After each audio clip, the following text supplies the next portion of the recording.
오늘 본문 말씀은 예수님의 이 겟세마네 기도를 그 배경으로 하고 있습니다. 마태복음을 보면 이 부분이 더 자세히 기록이 되어 있는데요. 예수님께서는 이제 제자들과 함께 유월절 최후의 만찬을 마치시고 그 밤에 예루살렘 바깥으로 나가세요. 그리고 예루살렘 동쪽에 있는 감람산으로 가십니다. 감람산이라고 하는 이 산은요, 올리브 나무가 많아요. 그래서 올리브산이라는 뜻이에요. 그리고 이제 그 감람산 중에서 겟세마네라 하는 그 이름하는 곳으로 들어가십니다. 겟세마네는 기름틀이라고 하는 그러한 의미를 가지고 있습니다. 그래서 겟세마네는 아마도 이 올리브 나무의 열매를 짜는 이 정원 형태의 착유 공장이다, 그렇게 많은 사람들이 이제 생각을 합니다.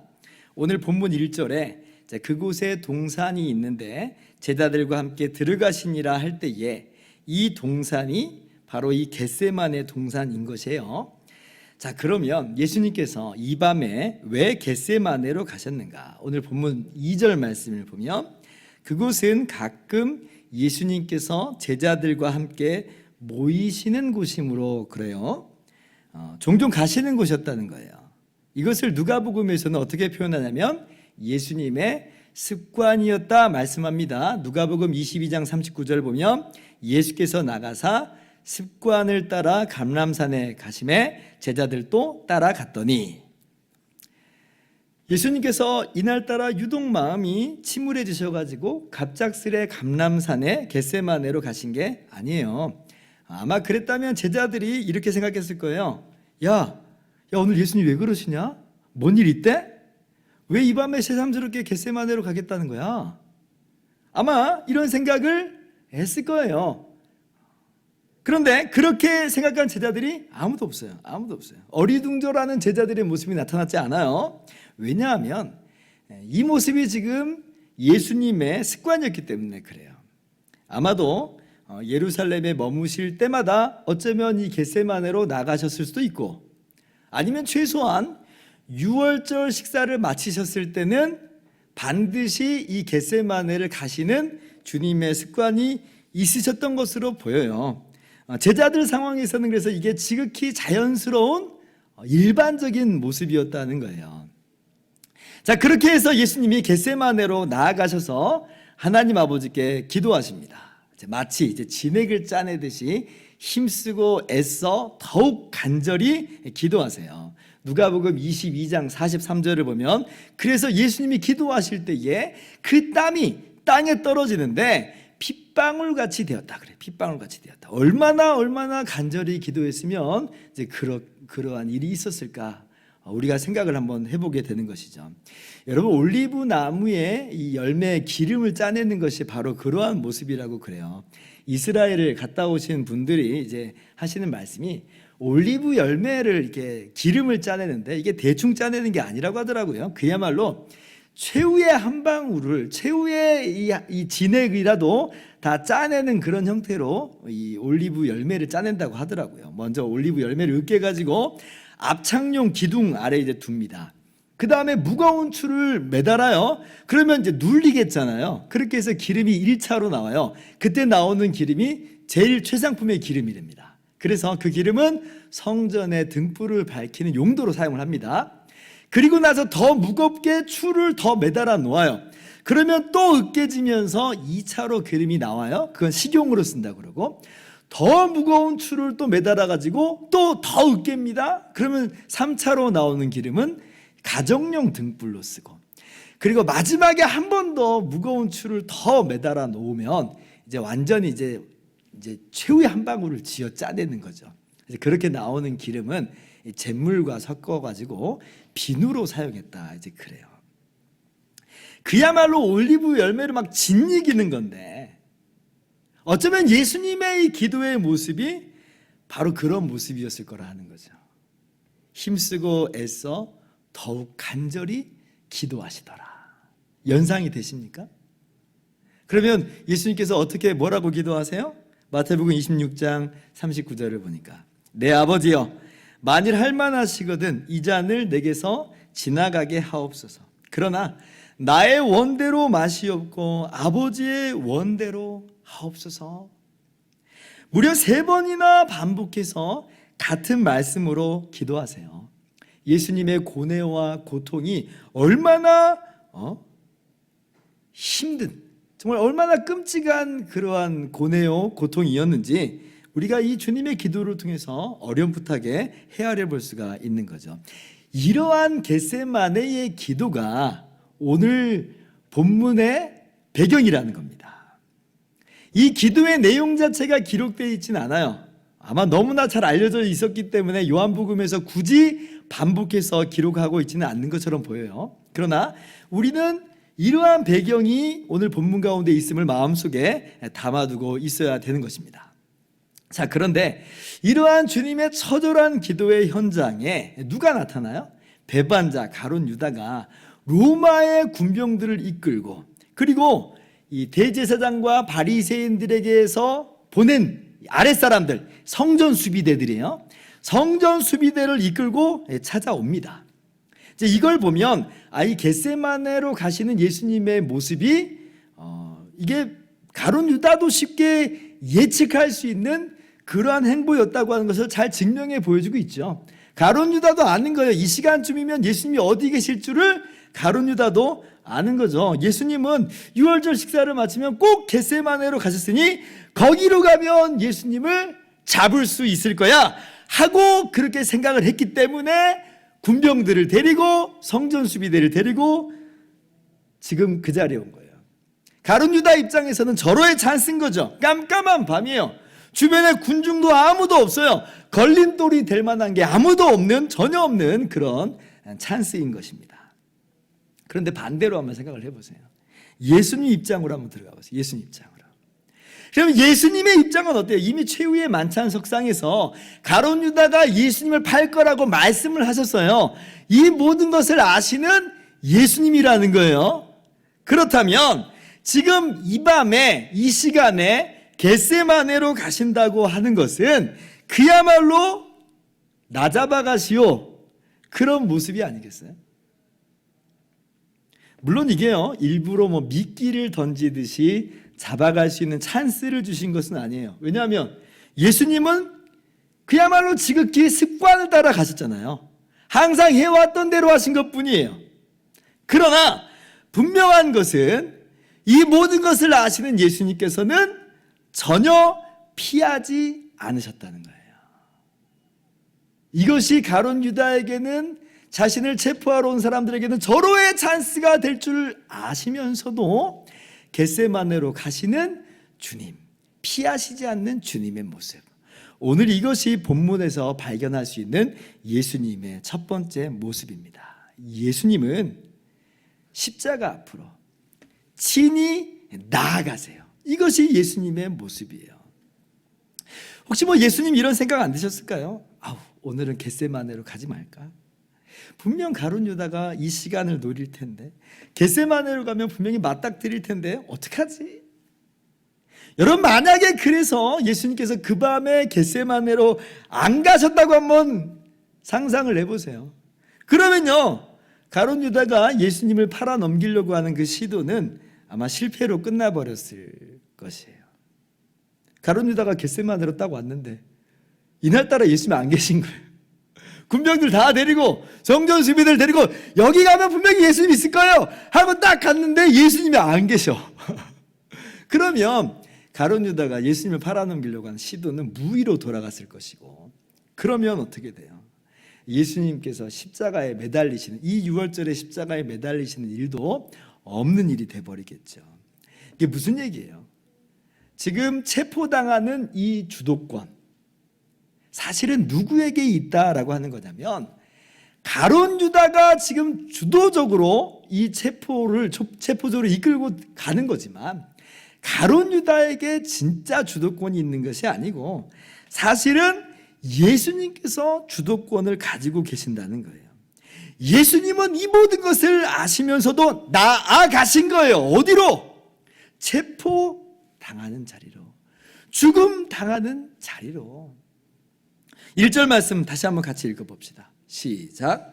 예수님께서 이 말씀을 하시고 제자들과 함께 기드론 시내 건너편으로 나가시니 그곳에 동산이 있는데 제자들과 함께 들어가시니라. 이것이요, 단순히 예수님의 일거수일투족을 묘사한 구절처럼 보이지만요, 사실은 뭐예요? 예수님께서 체포의 자리로 직접 나아가심이고 직접 들어가심이에요. 그러한 모습을 지금 사도 요한이 우리들에게 말씀을 통해서 지금 보여주고 있는 거예요. 자, 뿐만 아니라 주님의 나아가심은 여기서 끝나지 않아요. 더 나아가십니다. 자, 예수님께서 겟세마네 기도를 마치셨을 때쯤에 이 가룟유다와 일당들이 몰려오는 거예요. 6월절 기간은 항상 이제 보름달이 뜨는 기간이라고 그래요. 그래서 보름달이 환하게 뜨면 우리가 이 보름달 앞에서는, 보름달 안에서는 뭐 사람들을 또 쉽게 알아보기도 하잖아요. 근데 이제 뭐 그 정도만 아니라 지금 이 군대는 등불과 횃불까지 이제 들고 갑니다. 그러니까 놓치지 않겠다는 거예요. 수색해서라도 찾아내겠다는 겁니다. 사람 체포하러 가는 거니까 그 신원을 확인하려고 하는 것이고 놓치지 않으려고 등불과 횃불을 들고 나가는 거예요.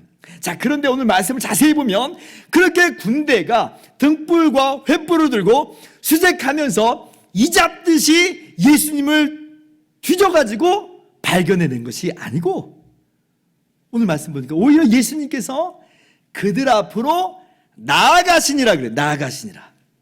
4절 말씀 또 한번 같이 읽어봅시다. 시작. 예수께서 그 당할 일을 아시고 나아가 이르시되 너희가 누구를 찾느냐. 자, 여기에서도 똑같은 단어가 사용이 됐어요. 나아가 이르시되, 나아가 이르시되. 예수님께서 이 밤에 몸을 피하러 들였으면 어쩌면 충분히 숨으실 수 있으셨을 거예요. 겟세마네로 나아가시긴 나아갔지만 군병들이 오는 인기척을 듣고 그들이 지금 밝히고 오는 등불과 횃불을 보면서 몸을 피해야 되겠다 마음을 품었으면 충분히 피하실 수 있었겠죠. 그런데 예수님께서는 이 어둠 속에 그 몸을 숨기지 않으세요. 도리어 그들 앞으로 마주 나아가십니다. 마주 나아가세요. 그리고 물으세요. 너희가 누구를 찾느냐. 이게 지금 이 체포당하는 사람의 모습이라고 상상할 수 없는 모습 아니에요, 사실은? 근데 예수님께서 나아가셔서 물으세요. 너희가 누구를 찾느냐. 나사렛 예수라. 그러니까 예수님께서 내가 그니라. 내가 그니라. 그러니까요, 잡으러 왔던 사람들이 도리어 깜짝 놀라가지고 다 놀라 자빠져 버려요. 예수님의 권위에 이게 눌린 것 같아요. 예수님의 권세에 이 압도당한 것 같아요. 꼼짝을 못하는 거죠. 그러니까 이 사람들은 예수님을 잡으러 왔지만 이미 잡을 수 있는 능력을 상실한 겁니다. 근데 예수님께서 한 번 더 물으시죠. 다시 한번 너희가 누구를 찾느냐. 나사렛 예수라. 내가 그니라. 두 번째 말씀하세요. 그러니까 지금 요한복음에서 계속 보여주는 모습은 뭐냐면 예수님의 주도권, 예수님 주도권. 우리가 이 겟세마네 기도를 통해서 우리가 이루 말할 수 없는 예수님의 그 고뇌, 그 마음속의 그 고통, 심지어 주님의 심적인 어떤 망설이심을 우리가 보지만요. 그러나 그것만이냐 할 때에 그렇지 않다는 것을 요한복음이 말씀하고 있는 거예요. 요한복음은 이 두 모습을 우리 보고 함께 보라고 지금 알려주시는 거예요. 같이 보라고. 요한복음만 보면 예수님의 고통과 번민 그런 거 별로 없으신가 보다. 심지어 그렇게까지 느낌이 와요. 그죠? 그런데 이제 그게 아닌 이유는 마태복음, 마가복음, 누가복음을 보면 예수님의 한결같은 그 겟세마네 기도의 내용이 나와요. 그러니까 그건 아니에요. 그러면 그렇다고 예수님이 주저하시고 망설이시기만 하는 거냐라고 할 때에 진짜 어쩔 수 없이 그 길을 끌려가시는 거냐라고 할 때에 요한복음을 보니까 뭐예요? 그렇지 않다. 오히려 체포당하시는 주도권이 예수님에게 있음을 우리들에게 알려주십니다. 즉 예수님께서는 극심한 고통과 번민 속에서도 십자가를 향해서 친히 적극적으로 나아가시는 거예요. 이것이 오늘 본문이 우리에게 알려주시고 깨닫게 하시는 바 예수님의 모습입니다. 자, 그렇다면 이제 한번 우리 스스로에게 물어봐야죠. 왜 그러면 예수님께서는 이렇게 기꺼이 수동적으로가 아니라 적극적으로 나아가십니까? 왜 그래요? 왜 그러세요? 무엇 때문에 그러세요? 우리가 이 대답을 너무 잘 알고 있죠. 다름 아니라 예수님께서는 우리를 사랑하셔서 우리를 구원하시려고 그 사랑으로 말미암아 자발적으로 나가시는 거예요. 자발적으로. 에베소서 5장 2절입니다.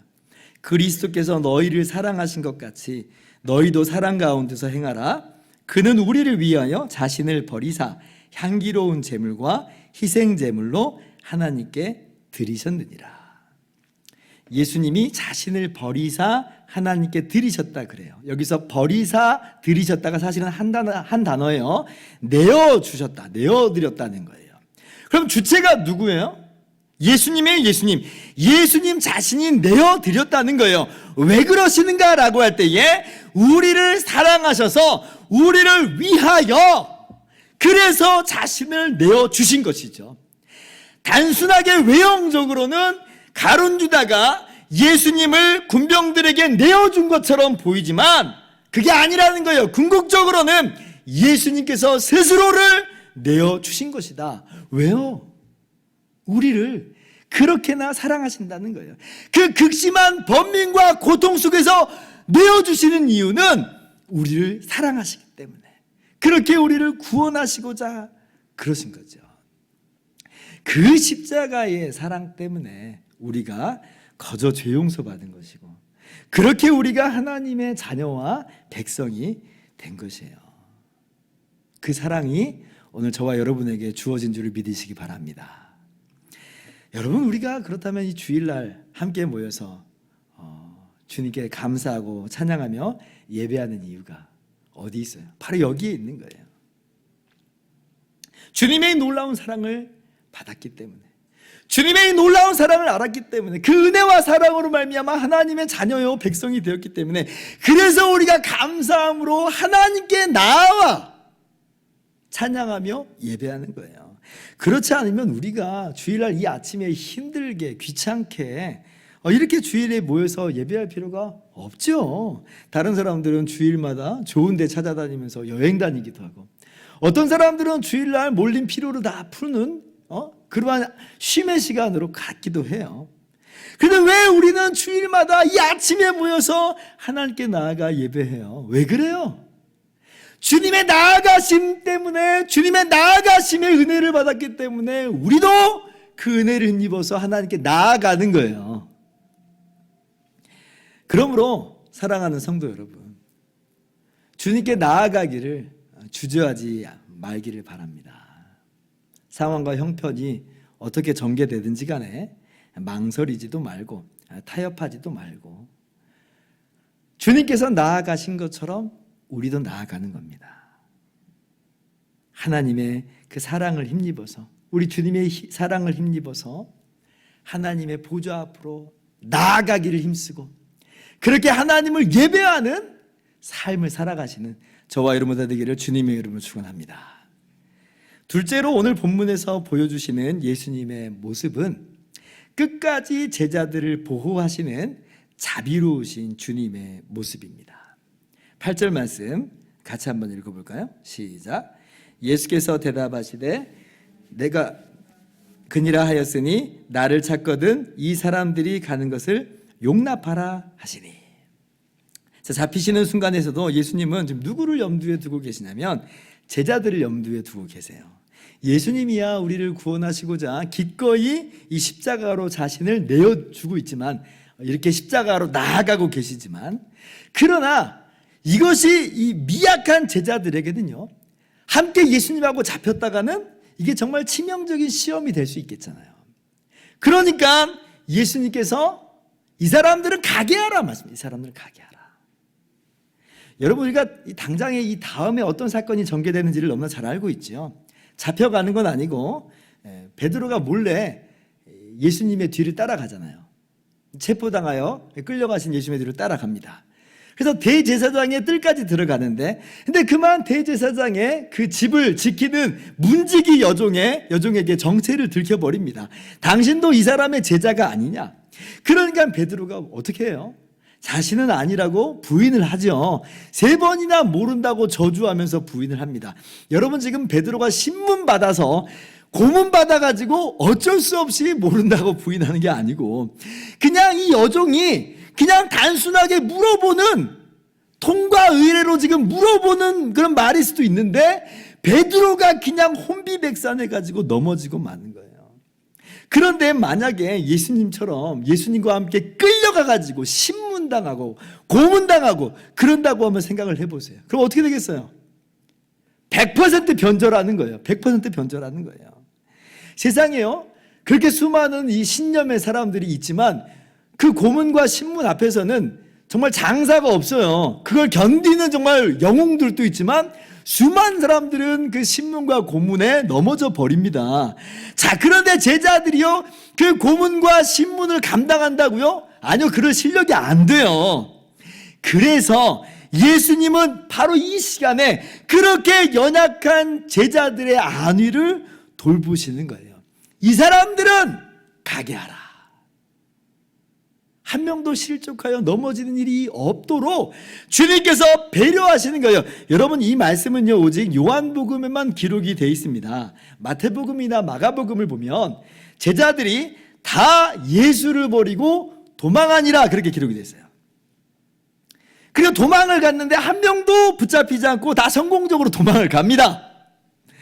자, 그러면 그들이 정말 실력이 뛰어나가지고 탈출 솜씨가 뛰어나서 도망을 잘한 걸까요? 오늘 말씀이 가르쳐주고 있는 바는 그거 아니라는 거예요. 그들이 한 명도 붙잡히지 않을 수 있었던 이유는 예수님께서 이 사람들은 가게 하라 라고 하시는 주의 말씀 때문에 그래요. 끝까지 보호하시는 주님의 자비로우신 능력으로 말미암는 거예요. 그래서 제자들이 무사히 빠져나올 수 있었던 것이지, 무슨 제자들의 도망 솜씨가 신출귀몰해가지고 그 상황을 벗어나 있을 수 있었던 것이 아니라는 거죠. 아마 군병들이요, 로마 군병들이 한두 명이 몰려온 것도 아니잖아요.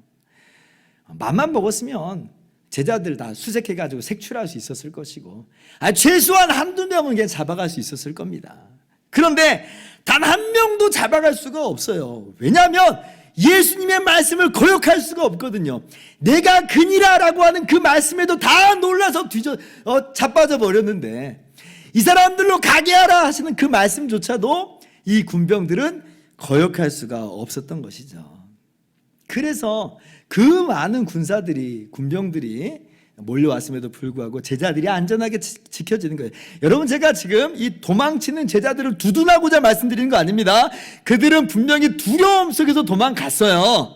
그러나 그 연약한 제자들을 끝까지 보호하시는 자비로우신 주님의 모습이 그 내면에 그 궁극적으로 깔려 있다라고 하는 것을 말씀드리는 거예요. 그러고 보면 우리의 생사 여탈권이 누구에게 있는지 우리가 좀 분명히 볼 수가 있어야 돼요.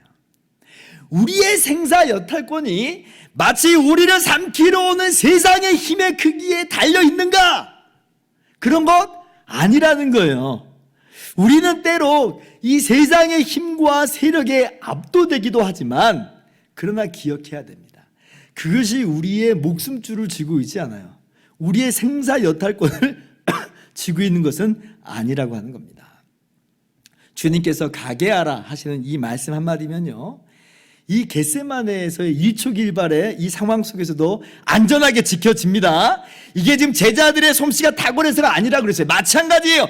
우리의 일처리의 솜씨가 탁월했기 때문에 우리가 보호하심을 받는 게 아니라, 주님께서 끝까지 보호하시는 은혜가 있기 때문에 우리는 안전하게 지켜지는 거예요.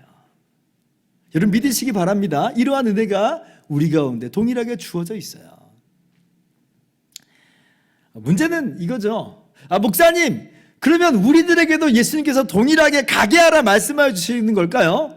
우리가 그렇게 확신할 수 있을까요? 목사님은 가게 하고 장로님들은 가게 하고 다른 신앙 좋으신 분들은 가게 하는데 나는 내버려 두시는 건 아닐까요? 나 홀로 인생의 모든 평지풍파를 다 겪게 하시고 넘어지게 하시고 쓰러지게 하시고 그래서 망하도록 하시는 건 아닐까요, 목사님? 걱정이 좀 되죠. 그러나 여러분 걱정하실 필요가 하나도 없어요. 주님의 보호하심은 선착순도 아니고 성적순도 아닙니다. 이것은 우리가 예수님의 마음에 들도록 애쓰고 수고하고 노력해야 주어지는 게 아니에요. 주님께서요 그렇게 말씀하시지 않으셨어요. 주님의 사람들 모두 다 보호하세요. 9절 말씀 보세요. 이는 아버지께서 내게 주신 자 중에서 하나도 잃지 아니하였사옵나이다 하신 말씀을 응하게 하려 합니다. 하나도 잃지 않으신다. 주님의 것이라고 한다면 주님은 하나도 잃지 않으신다는 거예요. 여기에 예외는 없습니다. 예수님은 단 한 명도 놓치시는 법이 없어요. 한 명도 그냥 내버려 두시는 법이 없다는 말이에요. 고린도전서 10장 13절 우리가 너무나도 사랑하는 말씀이에요. 같이 한번 읽어봅시다. 시작. 사람이 감당할 시험 밖에는 너희가 당한 것이 없나니 오직 하나님은 미쁘사 너희가 감당하지 못할 시험당함을 허락하지 아니하시고 시험당할 즈음에 또한 피할 길을 내사 너희로 능히 감당하게 하시느니라. 아멘. 하나님은 우리가 감당하지 못할 시험당함을 허락하시지 않으신다. 믿으시기 바랍니다. 찬송가 369장 죄짐 맡은 우리 구주라고 하는 찬양이 있어요. 그 가사 내용은 이렇습니다. 죄짐 맡은 우리 구주 어찌 좋은 친구인지 걱정 근심 무거운 짐 우리 주께 맡기세. 주께 고함 없는 거로 복을 받지 못하네. 사람들이 어찌하여 앓을 줄을 모를까. 여러분도 아마 잘 알고 계시는 찬양일 거예요. 저는요 이 찬양이 찬양 지으신 분이 처음에는 막 큰 어려움을 겪었는데 기도하고 응답받아서 문제가 다 해결되고 그래서 또 외형적인 어떤 큰 복을 받으신 분이었나 보다 이렇게 생각을 했습니다. 그래서 너도 예수님께 기도해라 이런 가사인 줄만 알았어요. 그런데 그게 전혀 아니더라고요. 19세기에 아일랜드에 사는 조셉 스크리븐이라고 하는 분이 쓴 이 찬송 시입니다. 이분이요 대학 졸업 후에 이제 약혼녀하고 결혼을 앞두고 있었어요. 그런데 결혼식 바로 하루 전날 이 약혼녀가 말에서 떨어져 가지고 강에 빠져 익사하고 맙니다. 이 장면을 강 건너편에서 스크리븐이 보는데 어떻게 할 수가 없는 거잖아요. 그 사랑하는 약혼자의 이 죽음을 보면서 엄청난 충격을 받아요. 사람에게 이런 일이 참 쉽게 일어나는 일은 아닌데 그런 일을 겪어요. 그래서 이제 이분이 상심한 그 마음을 부둥켜 안고 캐나다로 이주를 합니다. 아마도 그 슬픔과 괴로움을 충격을 다 잊고 뭔가 새 출발을 하려고 하는 그런 마음에서 이제 이주를 했던 것이겠죠. 그리고 이제 캐나다에서 시간이 좀 많이 흘러가지고 어느덧 상처가 좀 다 아물고 이제 다시 한번 캐서린 로체라고 하는 여인과 약혼을 합니다. 지금 다시금 자신의 인생이 뭔가 좀 피어날 거라고 하는 기대감이 그 안에 있었을 거예요. 그런데 결혼 전에 이 캐서린 로체가 폐렴에 걸려요. 그래서 4개월을 앓다가 역시 결국 세상을 떠납니다. 세상에 두 번이나 똑같은 상황을 만나게 된 거예요. 이게 얼마나 절망스러운 상황이에요. 자신 스스로 볼 때도 얼마나 이게 저주받은 인생이라고 스스로를 한탄하겠어요. 스스로를 가누기 어려운 힘든 시련과 고난의 시간이 그에게 다가온 거예요. 그리고 몇 년 후에는 아일랜드에 있는 어머니가 위독하시다는 연락을 받습니다. 당시에 교통편이 발달하지도 않았으니까 캐나다에서 아일랜드까지 가볼 수가 없잖아요. 어떻게 해요? 그래서 안타까운 마음에 그저 하나님께 기도할 따름이에요. 어머니를 위로해달라고 하나님께 간절하게 기도를 합니다. 그런데 그렇게 기도하는 중에 말로 형언할 수 없는 하나님의 위로와 평강이 이 사람의 심령 가운데 하늘로부터 부어져 내려와요. 저주받은 것 같은 자신의 아픔을 보듬어주고 고치기 힘든 어머니의 질병도 예수님께서 친구가 되어주시면 능히 견딜 수 있음을 깨닫게 되는 거예요. 그래서 나온 시가 죄짐 맡은 우리 구주입니다. 눈에 보이는 어떤 복을 받아서 쓴 게 아니고 그 모든 걱정과 근심과 시험과 괴로움 능히 견디고도 남게 하시는 하나님의 위로의 복이 그 마음 가운데 부어져서 나는 정말 복받은 사람이다라고 쓴 찬송시가 바로 그 내용이에요. 여러분, 저는 이것이 가게 하라라고 하는 주님의 말씀, 주님의 역사라고 믿습니다. 가게 하라. 주님의 그 가게 하라고 하시는 그 말씀이 아니었으면 이분은 자신의 인생을 부둥켜 안고 어쩌면 고통과 절망 가운데 쓰러질 수밖에 없지만 주님은 말씀하신 거예요. 그를 사로잡고 있는 어둠 속에서 가게 하라 하니까 어둠이 그를 붙잡을 수가 없어요. 절망이 그를 붙잡을 수가 없어요. 가게 할 수밖에 없는 거예요. 왜냐하면 주님의 능력과 권세가, 주님의 보호하심이 함께 있기 때문에 그렇습니다. 감당할 수 있는 시험, 사람마다 경우마다 다 다르죠. 우리가 다 이런 일을 겪는 것은 아니에요. 자, 그러나 분명한 것은 주님은 감당치 못할 시험당함을 결코 허락하시지 않는다. 우리 연약함을 아시는 주님께서는 우리를 끝까지 보호하시고 가게 하라 말씀하세요. 우리가 이 같은 주님의 사랑의 손안에 거하여 있음을 여러분 믿으시기 바랍니다. 어떤 분에게는 때때로 눈에 보이는 그 위기를 해결하게 하시는 것으로 가게 하시기도 하고, 또 어떤 분에게는 하늘의 위로와 평강을 강같이 넘치게 하심으로 가게 하시기도 해요. 어떻게 주님께서 역사하시는 것인지는 다양하게 주님의 뜻과 방법대로 주님의 계획 가운데 이루시지만 분명한 것은 우리는 보호하시는 주님의 손길 안에 있다. 그 어떤 것도 그리스도의 사랑에서 우리를 끊을 수 없다 하는 것이에요. 로마서 8장 35절 누가 우리를 그리스도의 사랑에서 끊으리요? 환난이나 공고나 박해나 기근이나 적신이나 위험이나 칼이랴. 39절 같이요. 높음이나 깊음이나 다른 어떤 피조물이라도 우리를 우리 주 그리스도 예수 안에 있는 하나님의 사랑에서 끊을 수 없으리라. 믿으시기 바랍니다. 그러므로 어려움과 위기가 있을 때면 이러한 주님의 끝까지 보호하심을 믿음으로 주님께 여러분의 인생을 의탁하며 기도드리며 나가시는 여러분 되시기를 주님의 이름으로 축원합니다. 이제 말씀을 마칩니다. 오늘 체포당하시는 예수님의 모습을 보면서 두 가지의 심층적인 의미를 살펴보았습니다. 첫째로 주님의 십자가로 나아가시는 사랑의 모습을 우리는 발견했지요. 그래서 우리도 하나님께로 나아가는 거예요. 그래서 예배하는 삶을 우리가 살아가는 거예요. 강제로 나아가는 게 아니라 감사로 나아가는 것이죠. 그리고 둘째로 끝까지 주님의 사람들을 보호하시는 주님의 자비의 모습을 발견하였습니다. 그러므로 우리의 모습은 주님께 의탁하는 삶, 주님만 의지하는 삶, 기도하는 삶을 살아간다 하는 것이에요. 자, 그런데 우리가 이러한 주님의 모습을 제대로 발견하지 못하면, 깨닫지 못하면 우리는 뭐 하기 십상이냐면 망나니 칼춤추기 십상입니다. 이게 오늘 베드로의 모습이에요.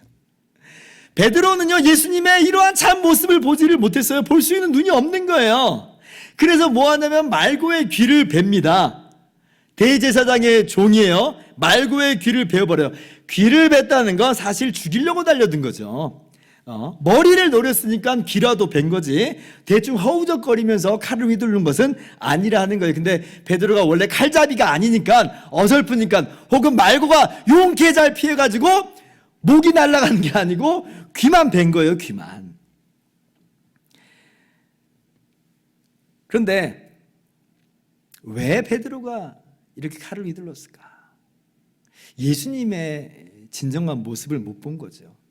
그래서 예수님을 잡으러 오는 세상을 향해서 분노를 터뜨리는 거예요. 분노를.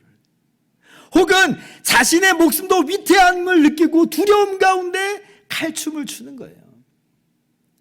그러나 주님께서 말씀하십니다. 칼을 칼집에 꽂으라. 칼을 칼집에 꽂으라. 주님의 모습을 바로 아는 사람은 칼을 휘두르는 사람이 아니라는 거예요. 미움과 증오와 분노의 칼, 혹은 두려움과 염려와 걱정의 칼, 그 칼집들을 칼을 칼집에 꽂으라는 거예요. 칼춤, 망나니 춤 추지 말라는 거예요. 우리도 예수님 모습을 모르면 그렇게 하기 너무나 쉽습니다. 그래서 상대방을 해야 하고 상대방을 해야 하면서 자신의 모습도 해야 하는 그런 모습을 취할 때가 얼마나 많은지 몰라요. 사랑하는 성도 여러분, 예수님의 모습을 오늘 바르게 바라볼 수 있기를 바랍니다. 칼춤 추지 마시고 오히려 하나님께 나아가 감사와 찬양의 예배를 드리기 힘쓰시고 하나님만을 의지하고 주님만을 의지하고 의탁하며 기도로 나아가시는 저와 여러분 다 되기를 주님의 이름으로 축원합니다. 기도하겠습니다.